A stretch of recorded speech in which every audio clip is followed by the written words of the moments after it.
And welcome back. So as you can see, we've got our front diff bolted back into place. I did not film it because the language used to get it back into place is not suitable under YouTube guidelines. But I can tell you that the trick to getting that to line back up, because you got to remember, it's when all the bolts off and it disconnected, it's going to float a bit, so it's going to tilt forward and back, be able to be pushed up and down, and finally back to front. So you're dealing with all those points of articulation, because again, you're mounted on an axle while you're trying to get this thing to line up to get it into position to get all the bolts in. The easiest thing I found to do to get this back in, or what seemed to work in this case, was to put one jack underneath the front diff, right about center, so that when you jacked it up, it was relatively straight, the differential was. And that allowed it to kind of roll into position where it was still, like the top two mounting bolts there were in alignment, but just lower than what it needed to be. So then we jacked it up to where we got this as close as we could to the top bolts there and the 3 bolts on the side. Then we used a second jack over here on the passenger side to jack up right about here where this transfer switch is that engages the 4-wheel drive. Jacked up on here to get these 2 bolts to line up, and then when this was high enough, we then had to pull this axle forward slightly to get this mounting face to clear this motor mount. So because again, this mounts on this side, you can see it. Here's your differential mount here. Here's your motor mount. So we had to pull it forward to get it to come free, because again, remember, it's on an axle, so it can move forward and back a little bit. So once we had it pulled forward, had this jacked up, and again, so we jacked up the center, got it to where it was in alignment, but just needed to be up a little bit higher.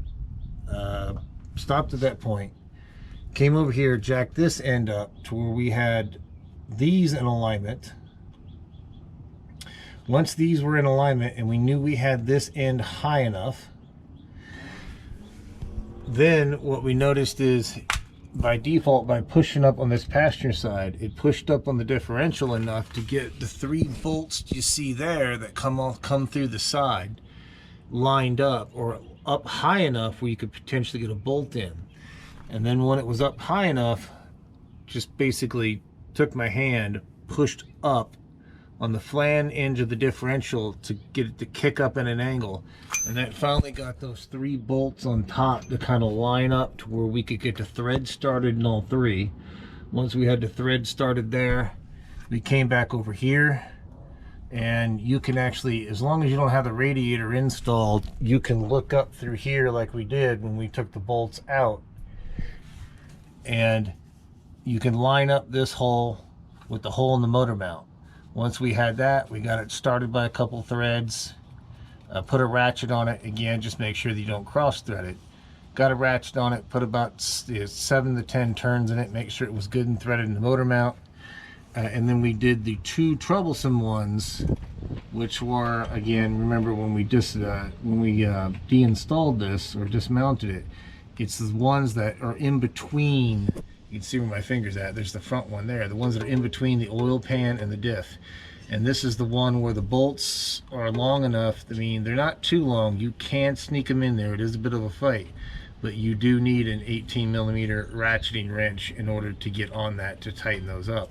So once all the bolts were in and threaded in, I tightened these up by hand first, because then that set the height of the differential, made sure everything was in alignment by having the top ones in, and then I was able to come in, tighten up the 3 on the side bracket there, and then that allowed it to push, you know, left and right by getting those snugged up, because it would have drawn the differential towards the passenger side. Then when I made sure those were nice and hand tight, and then finally we tightened up the ones here on the passenger side. Once everything was hand tight, we were able to drop our jacks at that point and then just come through and torque them accordingly. Now, trying to torque these ones that are in between the oil pan, and where they screw in is going to be hard, even if you have a crow's foot extension on a torque wrench. You got very little room in here to get some decent throw, even with a ratcheting wrench. So like I said, I guess the question is, you know, do your best judgment on tightening those up. But like I said, it's in here, it is tightened up. It's unfortunately just a little bit of a Jenga puzzle, especially if you're just, you know, dealing with a couple of jack stands. We used one floor jack and one scissor jack out of another vehicle to give us the 2 points of manipulating that we needed. And it did take 2 of us, as well as having 2 jacks in here, to get this thing into position where all the bolts would line up. Like I said, it's just a pain because you got so many points of articulation because you're mounted on an axle. What we're going to do to finish up the install down here is just put a cross brace back in. If you remember, we had to take this out to get our diff to lower. And if you see on the cross brace, you see it's marked front with an arrow. And so this side, the letter side down with the arrow facing front, so it's going to go like this. And if you also on the side marked side with the lettering, you'll see there's a little threaded hole here and threaded hole here, and what that is for on this model is where the skid plate bolts. So it's just more of an indication of which direction this goes. So that is our front. So we're going to install it like this. So we're going to get this cross brace installed, we're going to torque it up, and then we're going to head up top and see about getting the intake installed, and I'll bring you back. Thank you much. So you can see that we did go through and run some degreaser here on the sides. It's like I said, it's not 100%, but it's a lot better than what it was, especially these bores where the injector's set. We just ran some mean green cleaner through that quite a bit, scrubbed it up a lot, and just continuously hosed it off, and then finally let it sit for about a week to make sure it was good and dry. No, we didn't spray any water into the intake, in case that's what you're wondering. We just kept it to the outside rails that you see here, because just like on the driver's side here, where that oil fill neck is, just from years and years of oil spillage and runoff from having oil added or oil changes, just kind of seeped, especially all over this driver's side, and just made a mess out of things. But it looks better now. This is the gasket set we're going to use on the intake. This company that makes it, there's your part number, and it looks like they give you not only a new seal for the throttle body, which is nice because we're going to get that cleaned up and reinstalled as well, but they also give you, from looking at the package, they give you one that goes around your oil fill here, another one, oil fill here, and then they give you all the square ones around the intake. And once again, you can kind of see how flat and warped and distorted these are from being on that truck since, you know, 2009. So we're gonna work on getting these seals replaced, and then we're gonna get them on the intake. I'm gonna be replacing the intake bolts on here and putting new ones on. Not that there was anything wrong with the old ones. It's just that when we were doing the 6.4 install, I ordered them originally to be put on the 6.4, and I ordered the wrong ones, and what I ended up receiving were ones that were meant for a 5.7 and a 5.7 intake instead of a 6.4. So I just kept a hold of them. It'll work in this case. We're going to take advantage of the opportunity. We're going to change them out, because if you look at the instructions here, just like we did on the 6.4, if you reuse the old bolts, they want you to basically apply this Mopar lock and seal adhesive, which if you looked at the 6.4 video, you'll notice we did a little bit of a comparison between it and blue Loctite, and it appears to be the same as blue Loctite, just with, you know, inside of a Mopar branded tube. But since we're using new bolts, the new bolts will come with thread sealant on them already. Matter of fact, let me grab one here and I'll show it to you.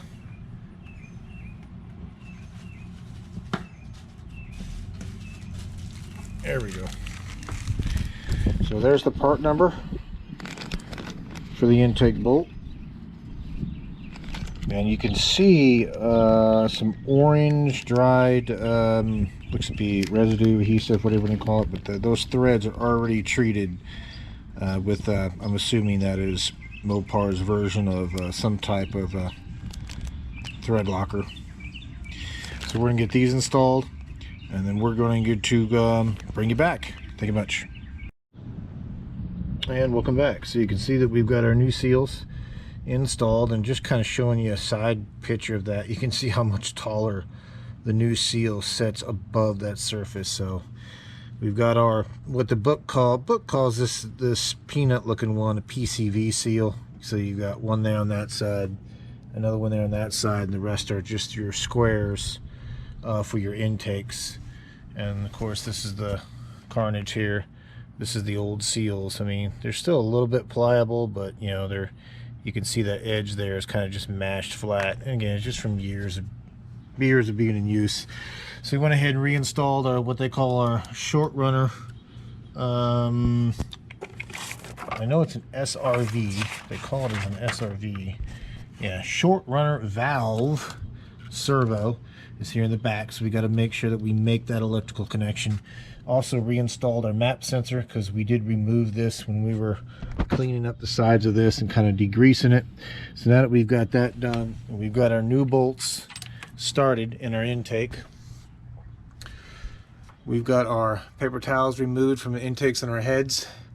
So what we're going to do next is just get this seated down in there. We've got 2 electrical connections in the rear to make, one to that SRV stepper or solenoid, whatever you want to call it, and the other one that goes to the map sensor.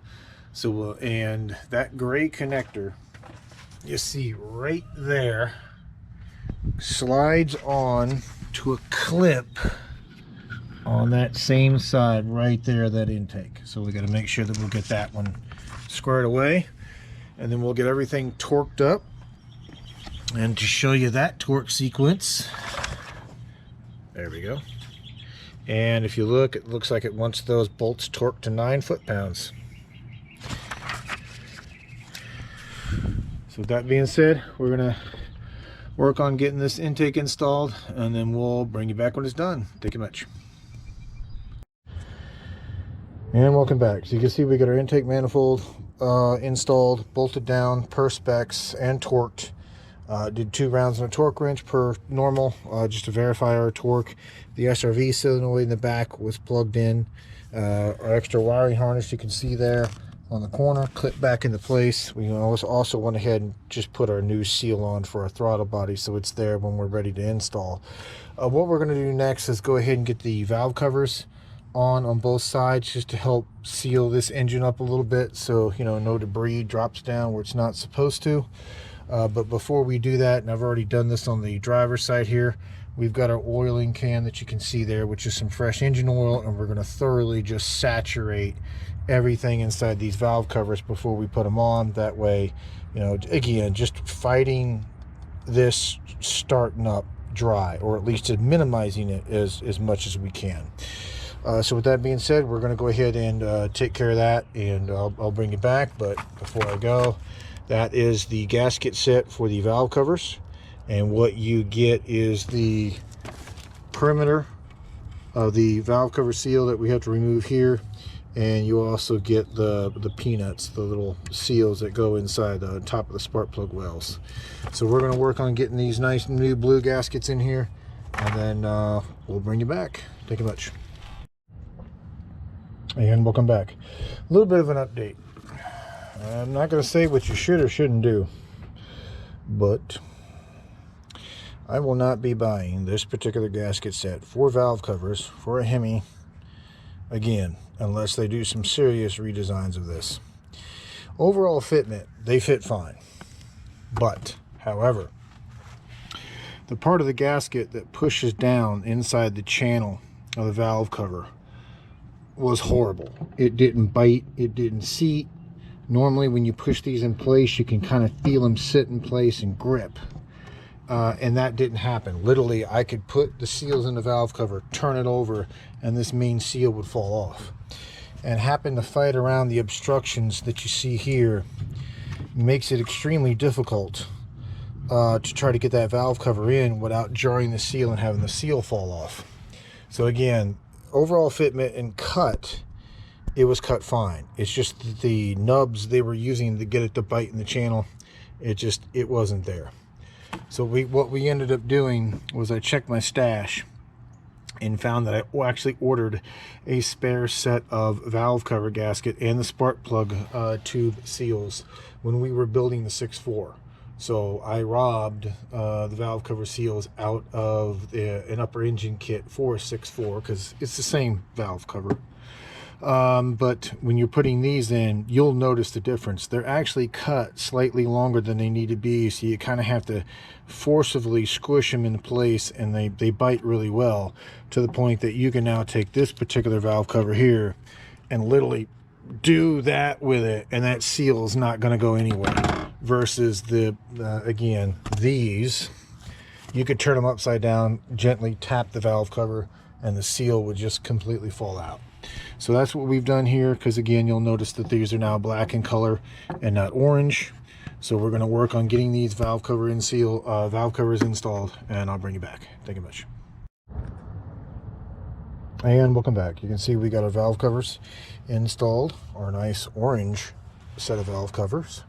And there is a torque sequence. I will grab that piece of paper and cut it into the end of this video.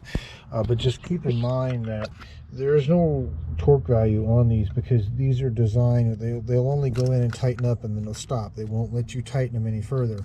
Although this does provide a clamping force, where they want the seal to come from is that gasket and these spark plug tube seals that stick around it. That's why putting these gaskets on and making sure that they don't roll over the edge in the back when you're fighting up against this firewall to put that end on and that end on. That's why it's important that the valve cover seals don't roll, and that's also why they're important that they stay in place when you get them bolted up, because if they shift out of position, then you're going to end up with an oil leak, which is, you know, the first place it's going to go is fall on your exhaust headers and make that lovely, you know, burning oil smell.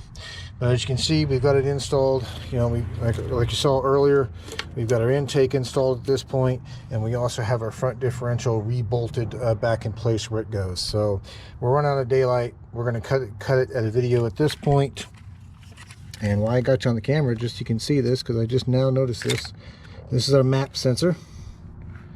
Go ahead and there you go. Hopefully you heard that click.